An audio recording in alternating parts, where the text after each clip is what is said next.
Bienvenidos a todos los oyentes a El Comentario, un espacio dirigido y realizado por Agustín Sancho Cubero. Bueno, y también doy la bienvenida a mi compañero de mesa hoy para analizar todo este embrollo. Hola, ¿qué tal? Pues sí, un embrollo bastante denso, ¿eh? Hay mucha tela que cortar aquí. Vale, vamos a desgranar esto.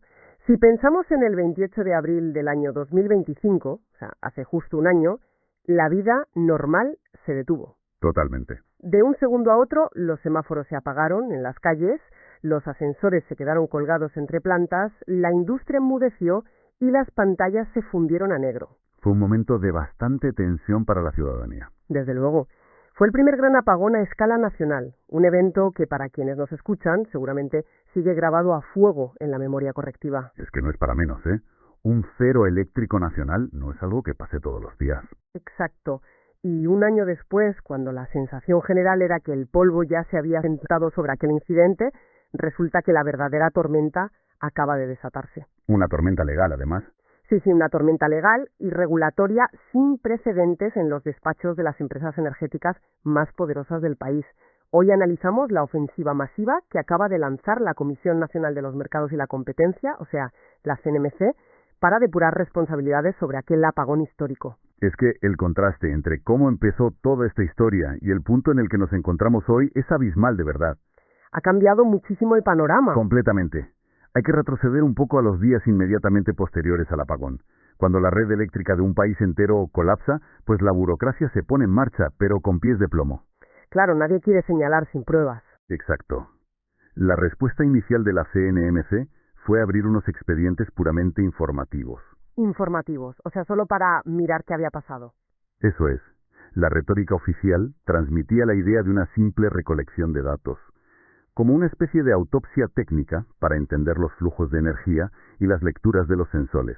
Parecía un ejercicio casi académico, digamos. Sí. Parecía un ejercicio para determinar qué pieza del engranaje había cedido, todo bajo la fría lupa de la normativa, pero sin intenciones punitivas a la vista. Una misión aséptica de reconocimiento del terreno.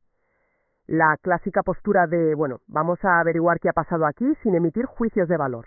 Y sin perfilar posibles culpables en el horizonte. Pero claro, esa era la fachada inicial. Ya.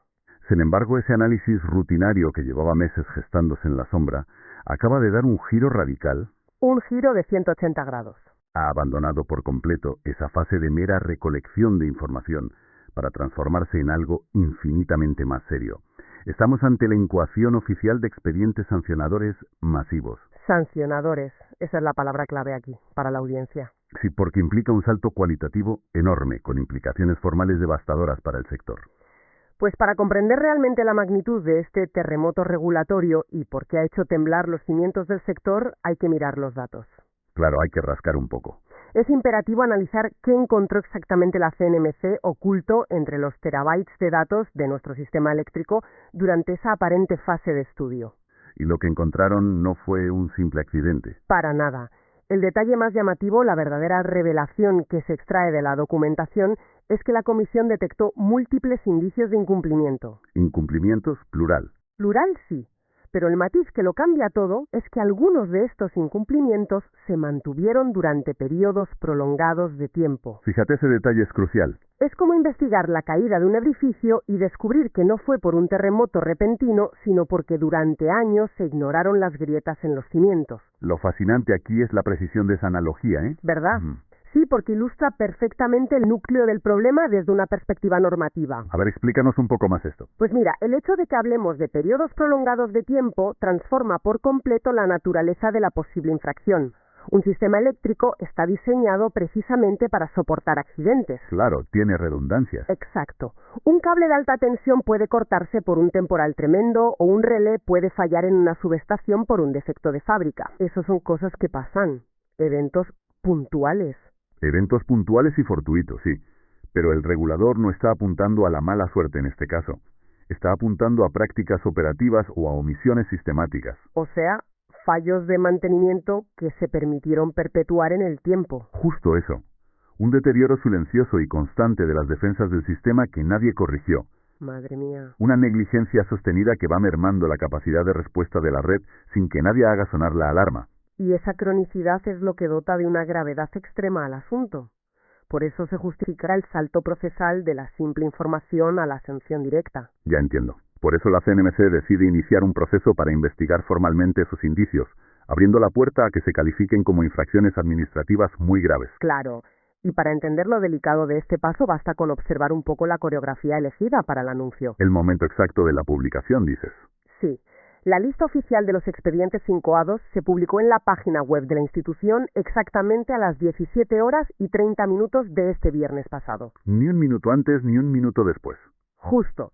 El instante preciso en el que suena la campana y se cierran las operaciones en el mercado. Y esa sincronización no es casualidad, ¿eh? Responde a un mandato legal y económico estrictísimo. Porque si sueltas esta bomba a las 12 de la mañana, se lía. Se lía, pero bien.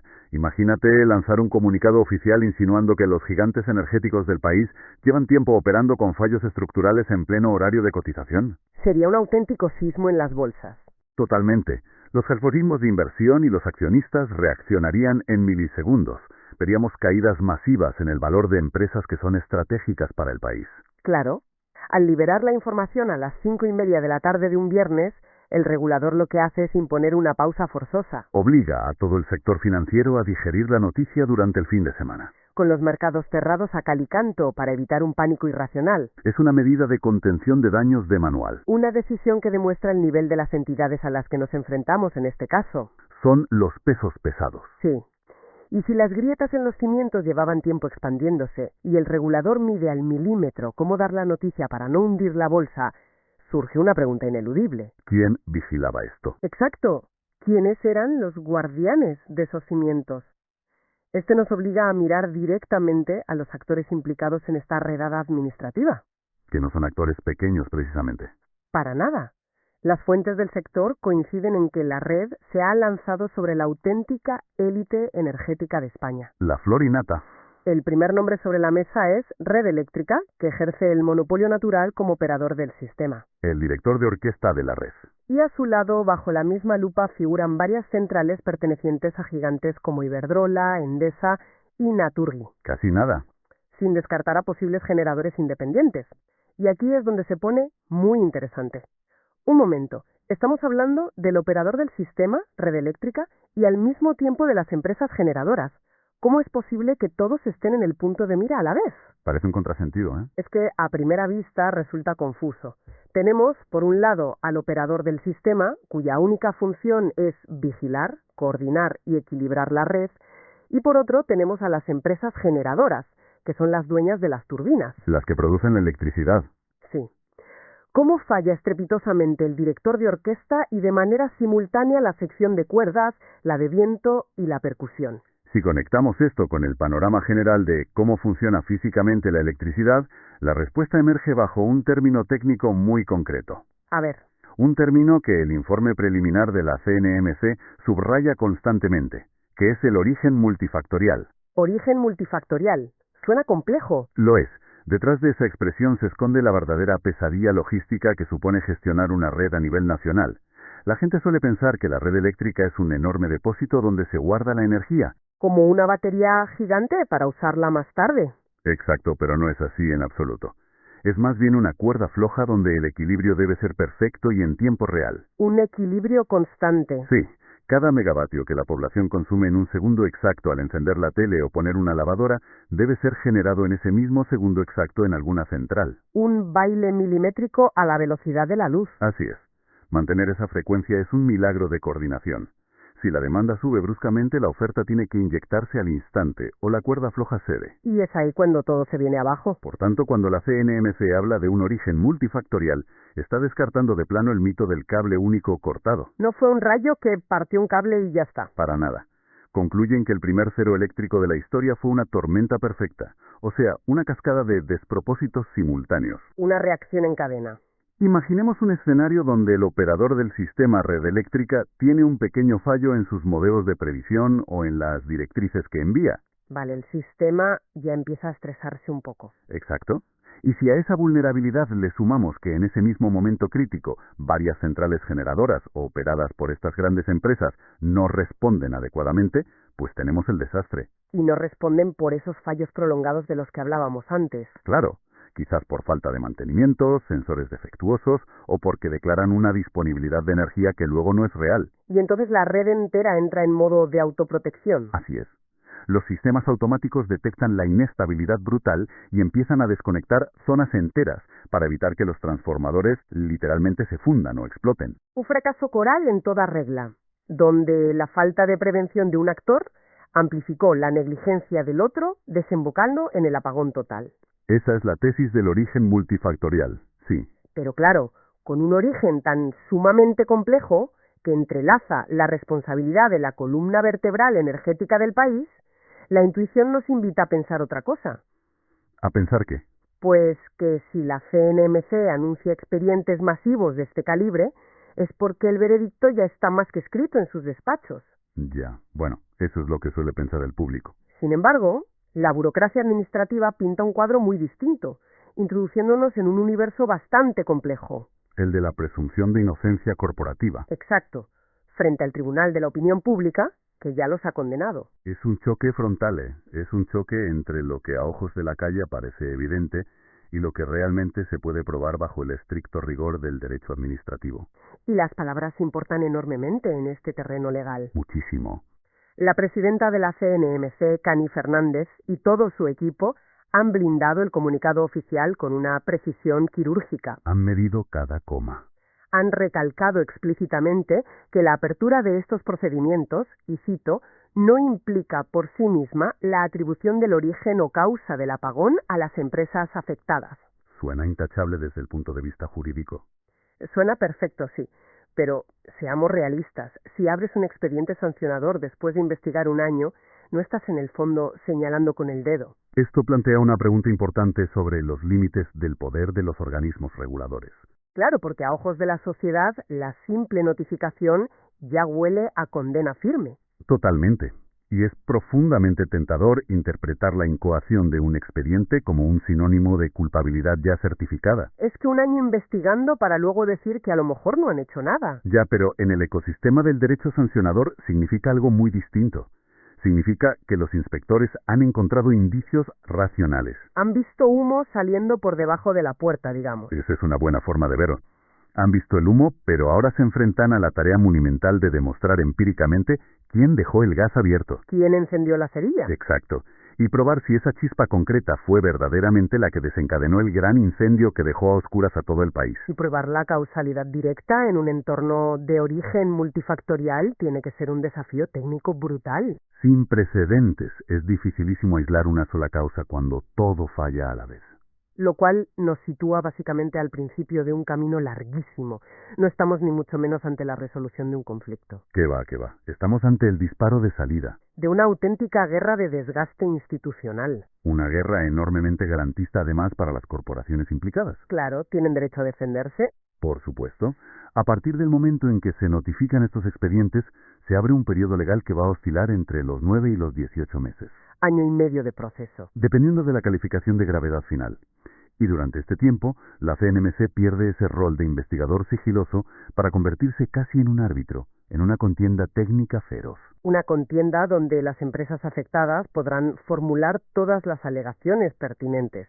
Y no cabe duda de que estas multinacionales van a desplegar una artillería jurídica de altísimo nivel. Sin duda, pero ojo que el campo de batalla principal no van a ser los despachos de abogados tradicionales. Ah, ¿no? ¿Y dónde va a ser? Va a ser en la ingeniería profunda. La ley permite a los interesados proponer la práctica de todo tipo de pruebas. O sea, peritajes técnicos cruzados. Miles de ellos. Veremos a ingenieros independientes contratados por las eléctricas intentando refutar los informes de los inspectores de competencia línea por línea. Analizando los datos al milímetro, imagino. Analizarán milisegundo a milisegundo los registros de los sistemas de control industrial. Los famosos sistemas SCADA. Exacto, los SCADA. Simularán los flujos de carga en ordenadores de altísima capacidad y van a debatir hasta la extenuación sobre los protocolos de contingencia. O sea que la apertura del expediente es en esencia delimitar el ring donde se va a celebrar este combate pericial. Tal cual un ring de boxeo técnico durante los próximos 18 meses. Y hasta que el reloj se agote por completo y se firme una resolución definitiva, todas estas empresas gozan del escudo absoluto de la presunción de no responsabilidad. Entonces, ¿qué significa todo esto si prestamos atención a la cronología? A la cronología. Ese es el gran tema. Porque aquí reside uno de los aspectos más fascinantes de todo este proceso burocrático para quienes nos oyen. Desde luego. Que esta bomba informativa detone un viernes por la tarde a escasos días de cumplirse el primer aniversario del apagón del 28 de abril exige una explicación. No es una simple casualidad. Resulta imposible creer que el calendario legal se haya alineado de esta manera por mera coincidencia. Es que la coincidencia no existe en el derecho administrativo sancionador. Solo existe la matemática implacable de los plazos legales. Y los plazos son sagrados. Sagrados. La actuación in extremis de la institución es una clase magistral sobre cómo la burocracia dicta el ritmo. La legislación que rige estas infracciones otorga a la Administración un plazo máximo de prescripción de exactamente un año. Un año desde el día en que se produjeron los hechos investigados. Exactamente. Un año para abrir un proceso formal. O sea, que activaron un reloj de arena gigante en el instante mismo en que la red nacional colapsó y se perdieron los primeros megavatios. Así es. Con el incidente ocurriendo el 28 de abril de 2025, el límite absoluto e improrrogable para incoar el expediente finalizaba ahora el próximo 28 de abril. A la vuelta de la esquina. Si la CNMC hubiese dejado caer el último grano de arena sin emitir la notificación oficial, la puerta se habría cerrado para siempre. Madre mía. Sin importar lo graves que fueran las negligencias que hubieran encontrado. O lo contundentes que resultaran las pruebas técnicas. Daba igual. El caso habría prescrito administrativamente, garantizando la impunidad total. Una prescripción que habría supuesto un escándalo mayúsculo tras un año entero de indagaciones y recursos públicos gastados. Un fracaso tremendo. Pero a ver, si la fecha de caducidad inapelable era el próximo 28 de abril, que además cae en martes, resulta inevitable cuestionar el momento exacto del anuncio. ¿Por qué el viernes, dices? Claro. ¿Por qué forzar la maquinaria para que todo saliera a la luz este viernes concreto? ¿Por qué no aprovechar el margen hasta el lunes o el mismo martes para ultimar los detalles jurídicos con calma? Pues la respuesta a ese apuro revela la trampa escondida en el laberinto normativo. El plazo de un año no es el único límite a tener en cuenta. ¿Hay más plazos? La ley de procedimiento añade un candado adicional.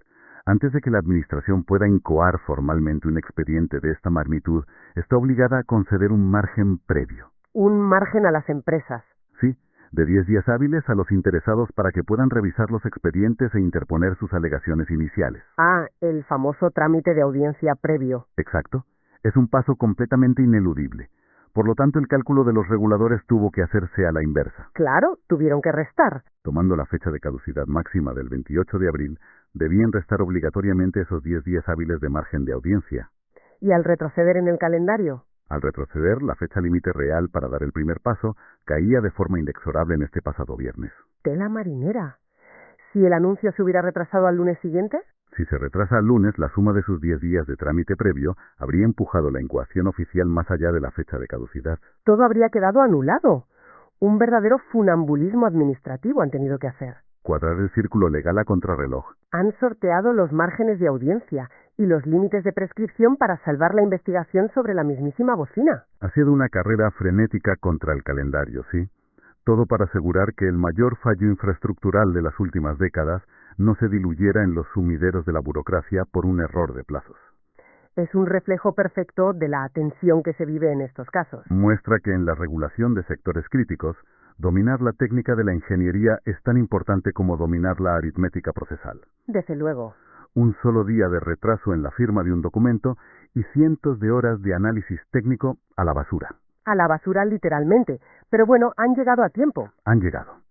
Y ahora se despliega ante nosotros ese horizonte de 18 meses de batallas periciales, cruce de informes y silencios corporativos que comentábamos. Va a ser un proceso lento, muy metódico. Todo para intentar poner nombre y apellidos a las negligencias concretas que nos dejaron a oscuras aquella tarde. Y fíjate, mientras la audiencia digiere la tremenda complejidad de este enjambre legal y técnico, creo que los hechos revelados nos invitan a una reflexión mayor. Una reflexión que trasciende el sector eléctrico puramente dicho. Exacto. El informe señala que este colapso histórico tuvo un origen multifactorial gestado a través de incumplimientos prolongados. Incumplimientos que pasaron completamente desapercibidos bajo la mirada de todos los supervisores durante años. Ahí está el problema. Si un fallo estructural de esta magnitud pudo acumularse silenciosamente en las sombras de la red eléctrica más vigilada y monitorizada del país, resulta bastante perturbador preguntarse qué otras grietas invisibles se están expandiendo ahora mismo a nuestro alrededor. es que es eso. ¿En qué otros sistemas críticos de los que depende nuestra sociedad diaria se están acumulando pequeñas negligencias? Sistemas como la red de telecomunicaciones, la distribución de agua potable o incluso los servidores financieros. Pequeñas fallas operativas continuadas sin que nadie sea realmente consciente del peligro. Es un recordatorio brutal de la inmensa y frágil complejidad de nuestro mundo hiperconectado. Una fragilidad que solemos ignorar por completo hasta el momento exacto en que, sin previo aviso, se apaga la luz y todo se detiene. Nos creemos invulnerables hasta que el engranaje falla. Totalmente. Un tema para reflexionar, sin duda. Y con esto llegamos al final de nuestro análisis de hoy. Contenido creado por Agustín Sancho Cubero para su canal El Comentario, disponible en YouTube y en las principales plataformas de podcasts. Suscríbete, dale me gusta y comparte si te ha gustado. Así me apoyas para seguir creando contenidos. Muchas gracias. Contenido creado por Agustín Sancho Cubero para su canal El Comentario, disponible en YouTube y en las principales plataformas de podcasts. Suscríbete, dale me gusta y comparte si te ha gustado. Así me apoyas para seguir creando contenidos. Muchas gracias.